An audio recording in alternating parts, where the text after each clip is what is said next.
on va discuter la commande d'un vérin double effet 2E avec son distributeur. Et pour la deuxième partie, ça sera un vérin SE simplifié.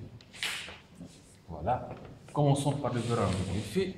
Donc le vérin pneumatique qui présente l'actionneur de la partie opérative. Ça, c'est le cylindre de vérin avec une autre couleur.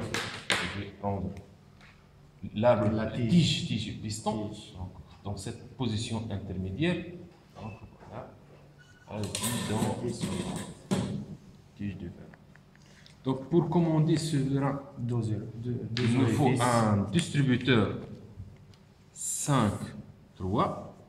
Je vais expliquer qu'est-ce que ça veut dire la désignation un distributeur 5-3.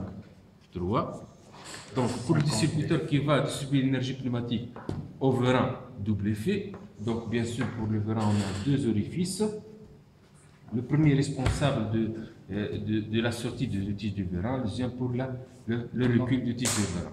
Donc, le distributeur est composé de deux parties, donc divisé par deux. La partie à gauche, je vais le désigner par 14 et l'autre partie par 12.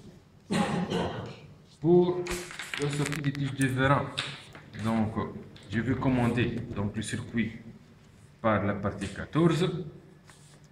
Avant ça, je vais expliquer pourquoi on a cette désignation 5-3. Tout simplement, dans ce distributeur qui va distribuer l'énergie pneumatique au vérin, on a 5 orifices.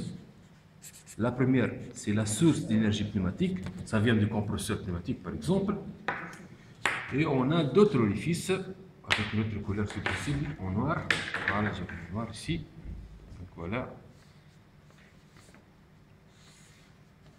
Une flèche. Voilà, premier orifice. Deuxième flèche. Et deuxième orifice. Une, deux. Et une autre flèche. Un autre orifice. Et la dernière flèche. Si je compte le nombre d'orifices dans ce distributeur, je trouve 1. La source, 2, 3, 4 et 5. Donc voilà le chiffre 5. Pourquoi on a 2 c'est pas 3. Je m'excuse. De commande. On désigne par type le 2 de position de vérin, sortie et recul. Donc ce vérin possède deux positions uniques. La sortie complète de tige de vérin et la recul complet de tige de vérin. Donc voilà, je corrige ici 5-2, non pas 5-3. Donc si je commence le câblage,